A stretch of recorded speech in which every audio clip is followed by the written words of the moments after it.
বর্তমানে যে ছাত্রদের আন্দোলনটা মানে মানুষজন মারাও যাচ্ছে বেঘরে, সেটি একটি ঘটনা। সেরকম একটা প্রেক্ষিতে যখন ছাত্রলীগের কথা মাথায় আসে, তখন আমি দৈনিক প্রথম আলোতে এর পেছনে সরকারও উচ্চ পর্যায়ের ইন্ধন রয়েছে তিনি বলে গেছেন। আপনার কাছে কি মনে হয় যে ছাত্রলীগের একটা পরিচয় হয়ে দাঁড়িয়েছে তখন একটা হেলমেট বা হকি স্টিক বা লাঠি মূল আন্দোলনের সঙ্গে তো নাই থাকলো, বড় সে আন্দোলনকে দমানোর জন্য যা যা কিছু দরকার তার দায়িত্ব ছাত্রলীগকে পালন করতে হচ্ছে, সেটির ব্যাপারে আপনার? এটি বাস্তবতা বিবর্জিত একটি মন্তব্য এবং সত্যের অপলাপ বলে আমি মনে করি। এখনো বাংলাদেশের শিক্ষার্থীদের কাছে, বাংলাদেশের লাখো তরুণ তরুণের কাছে সবচেয়ে নির্ভরতা, সবচেয়ে বিশ্বস্ততার নাম হচ্ছে বাংলাদেশ ছাত্রলীগ। বাংলাদেশ ছাত্রলীগের সঙ্গে শিক্ষার্থীদের একটি আত্মিক বন্ধন রয়েছে, পারস্পরিক বোঝাপড়ার সম্পর্ক রয়েছে এবং এই সাম্প্রতিক যে আন্দোলন রয়েছে সে ব্যাপারে বাংলাদেশ ছাত্রলীগ আহ্বান জানিয়েছে, শিক্ষার্থীদের পাশে দাঁড়িয়েছে। এবং আমরা সবসময়ই দেখি যে কোনো আন্দোলন যখন অনুষ্ঠিত হয় একটি রাজনৈতিক পক্ষ থাকে যারা সবসময় বাংলাদেশ ছাত্রলীগকে দোষারোপ করার চেষ্টা করে। বাংলাদেশ ছাত্রলীগকে দোষারোপ করে তাদের কি রাজনৈতিক স্বার্থ কৌশল আদায় হয় সেটি আসলে আমাদের কাছেও বোধগম্য নয়। আমার মনে হয় যে এই ব্যাপারটা আপনার কাছ থেকে আরেকটু বিস্তারিত আমরা শুনতে চাইবো। আপনি বলছিলেন যে এখনো ছাত্রলীগের কাছেই বেশিরভাগ মানুষের আস্থা বা ছাত্রলীগের প্রতি বেশিরভাগ মানুষের আস্থা। এটা কি বুয়েটের আবরার ঘটনা, তারও আগে বিশ্বজিতের ঘটনা, তারও আগে এরকম অসংখ্য ঘটনা, মানে সিলেটের এমসি কলেজের ঘটনা, এরকম আমি আসলে 1 কোটি বলতে পারবো, আপনি আমার চেয়ে নিশ্চয়ই আরো 4.5 কোটি বলতে পারবেন। এর পরও মানুষের এরকম আস্থা রয়ে গেছে কিনা সেইটা, বা কেন রয়ে গেছে সেটা যদি আপনি আমাদেরকে একটু ব্যাখ্যা দিতেন। ছাত্রলীগ ছাত্রদের কি উপকারে আসে? ধন্যবাদ। আমি যেহেতু ঢাকা বিশ্ববিদ্যালয়ের ছাত্রলীগের দায়িত্বে আছি, এই গত 1.5-2 বছরের ঘটনায় যদি দেখি, ঢাকা বিশ্ববিদ্যালয়ের শিক্ষার্থীদের প্রত্যেকটি সমস্যার সমাধানে ছাত্রলীগ অগ্রণী ভূমিকা পালন করছে। ঢাকা বিশ্ববিদ্যালয়ের পরিবহন ফি প্রত্যাহার করা হয়েছে, আবাসিক ফি প্রত্যাহার করা হয়েছে, উন্নয়ন ফি প্রত্যাহার করা হয়েছে এবং সকলগুলোই বাংলাদেশ ছাত্রলীগের রাজনৈতিক আন্দোলনের কারণে।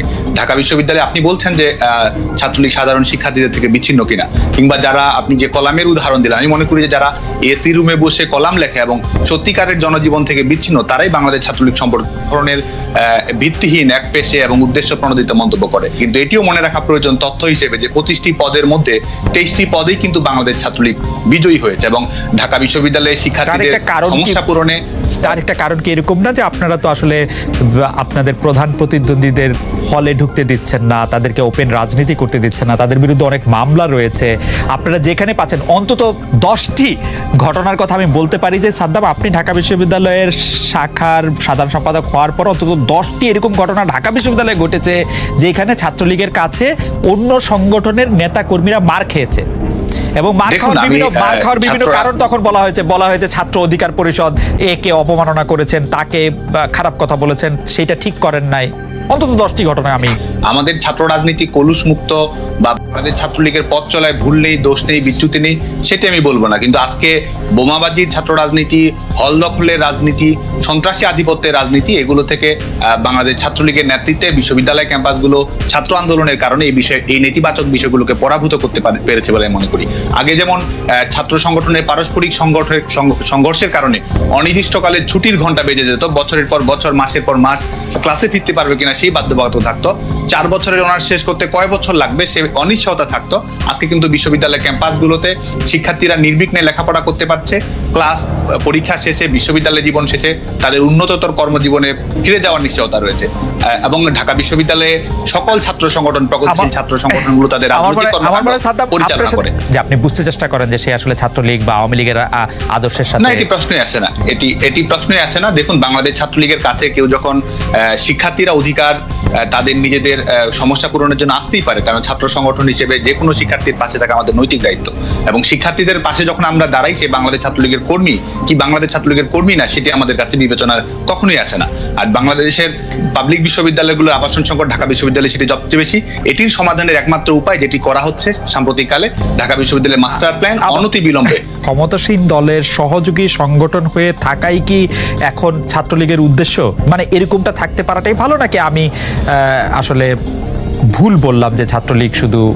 বাংলাদেশ ছাত্রলীগের প্রথম পরিচয় এটি সাধারণ শিক্ষার্থীদের আনন্দ, বেদনা, মিলন, বিরহ, সংকটকে ঘিরেই আমাদের সমস্ত কাজ আবর্তিত হয় এবং শিক্ষার্থীদের অধিকার আদায় করা, বিশ্ববিদ্যালয়গুলোর পরিবেশ উন্নত করা, একাডেমিক পরিবেশ সমুন্নত রাখা এবং 21 শতকের চ্যালেঞ্জ মোকাবেলা করার উপযোগী করে যেন আমাদের বিশ্ববিদ্যালয়গুলো গড়ে ওঠে, দক্ষ মানব সম্পদ গড়ে ওঠে, গবেষণা বিশ্ববিদ্যালয় হয়ে ওঠে।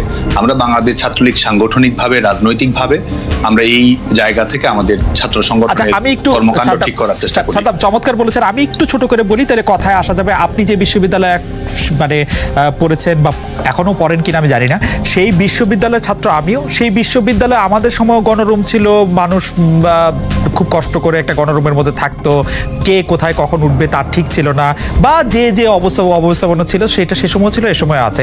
এই তাহলে কি ছাত্রলীগ এই ক্ষেত্রে কি কিছু করতে পেরেছে, মানে নিজেদের পছন্দের লোকগুলিকে ভালো ভালো জায়গায় দেয়া ছাড়া? না, দেখুন, আমাদের ঢাকা বিশ্ববিদ্যালয়ের আবাসন সংকট রয়েছে, এটি সত্য, এবং আবাসন সংকটের কারণেই ছাত্র রাজনীতিতে অনেক নেতিবাচক উপাদান যুক্ত হয়েছে, এবং ঢাকা বিশ্ববিদ্যালয়ের শিক্ষার্থীরা বৈশ্বিকভাবে যতটুকু উন্নত হতে পারত সেটি নানাভাবে সীমাবদ্ধ হয়েছে, এটি সঠিক। কিন্তু সবসময় যেটি করা হয়, এবং বিশেষ করে আমাদের মিডিয়ায় যেটি চিত্রিত করা হয়, যে আবাসন সংকট এটি প্রশাসনিক সংকট, এটি ছাত্র রাজনীতির দায় নয়, বরং ছাত্র রাজনীতি এই আবাসন সংকটের কারণে ভুক্তভোগী। আমরা বাংলাদেশ ছাত্রলীগ আমাদের ডাকসু নির্বাচনের সময়ও আমরা যে বিষয়টিতে সবচেয়ে জোর দিয়েছি সেটা হচ্ছে ঢাকা বিশ্ববিদ্যালয়কে পূর্ণাঙ্গ আবাসিক বিশ্ববিদ্যালয়ে পরিণত করতে হবে। প্রয়োজনে আমাদের যদি অধ্যাদেশগত সংযোজন বিয়োজন প্রয়োজন সেটিও করতে হবে। বিশ্ববিদ্যালয়ে এসে প্রথম দিনেই তাকে সিটের নিশ্চয়তা দিতে হবে, এটি বাংলাদেশ ছাত্রলীগ এটিই চেয়েছে। এবং আজকে দেখুন, ঢাকা বিশ্ববিদ্যালয়ে 40,000 শিক্ষার্থী রয়েছে, আমাদের বিশ্ববিদ্যালয়ের হলগুলোতে 14,000 শিক্ষার্থীর আবাসনের সক্ষমতা করার মতো প্রশাসনিক ব্যবস্থা রয়েছে, কিন্তু বিশ্ববিদ্যালয়ের হলগুলোতে থাকার মতো শিক্ষার্থী রয়েছে 30,000। তার মানে বিদ্যমান যে অবকাঠামোগত অবস্থা, এই অবকাঠামোগত অবস্থায় আপনি ছাত্রদের আবাসনের সুরাহা করতে পারবেন না। এজন্য আমরা ঢাকা বিশ্ববিদ্যালয় ছাত্রলীগের পক্ষ থেকে এবং বিশ্ববিদ্যালয় প্রশাসন এই ব্যাপারে উদ্যোগ নিয়েছে বঙ্গবন্ধু কন্যা দেশরত্ন শেখ হাসিনার নির্দেশনায়, যে আমাদের মাস্টার প্ল্যান করা হয়েছে। সাদ্দাম, আমি যদি ব্যাপারটা এরকম জানতে চাই যে আপনি একথা কি ঠিক যে ধরেন আপনি যেহেতু ছাত্রলীগের ঢাকা বিশ্ববিদ্যালয় শাখার সাধারণ সম্পাদক এবং বলা হয় যে সবচেয়ে মানে কি বলবো সবচেয়ে গুরুত্বপূর্ণ নেতা ঢাকা বিশ্ববিদ্যালয়ের, আপনি বললে কারো একটা ঢাকা বিশ্ববিদ্যালয় হলে সিট হয়, আপনি না বললে বা সেই সিটটা হয় না, আপনি চাইলে কাউকে সেই সিট থেকে বের করে দিতে পারেন, আপনি চাইলে কাউকে সেটা রাখতে পারেন, ব্যাপারটা কি এরকম? না, এটি সঠিক নয়। আমাদের ঢাকা বিশ্ববিদ্যালয়ের প্রশাসনিক প্রক্রিয়ায় সিট প্রদান করা হয়, এর বাইরে ছাত্র সংগঠনগুলোর নিজস্ব কিছু ঐতিহ্য রয়েছে, এটা আমি অস্বীকার করছি না।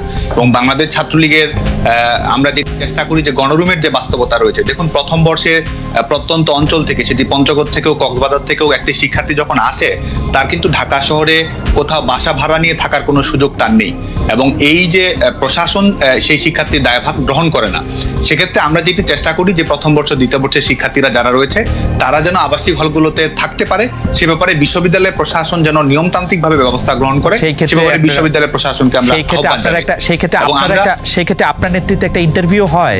মৃতদেহটা খুঁজে পেলেন, খুঁজে পাওয়ার পর কি করলেন? মানে সাথে সাথে কি বাসায় নিয়ে গেলেন, বা কি আপনাকে কি হাসপাতাল থেকে লাশ দিতে চাইলো? মর্গের যে দায়িত্ব ছিল সে একটা আমাদের কাছ থেকে আমার শালার মাধ্যমে, ধরুন আমরা আমার শালা এই কথা বলার পরে একটা মোটামুটি একটা ভালো একটা অ্যামাউন্ট চাচ্ছে, এমন চাচ্ছে পরে মানে মৃতদেহ নেওয়ার জন্য অ্যামাউন্ট চাচ্ছে পরে তখন আমি কিছু হইলে ঠিক আছে, মানে আপনার যা দেওয়ার আছে, হ্যাঁ যদি আবার দেখি যে এমন একটা সিচুয়েশন, যদি আমি আবার এর সাথে বার্গেটিং করি, যদি আবার লাস্টে আবার কোথাও কোনো আটকাই দেয় বা কোনো ঝামেলা করে, তারপরে আমি কিছু ঠিক আছে।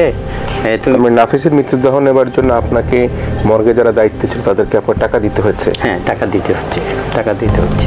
পরে মনে করেন আমি মন শক্ত করে আমি কিছু ঠিক আছে, আপনি যেহেতু দায়িত্বে আছেন, হ্যাঁ আমার আপনি একটা রিসিপ্ট কপি দেন।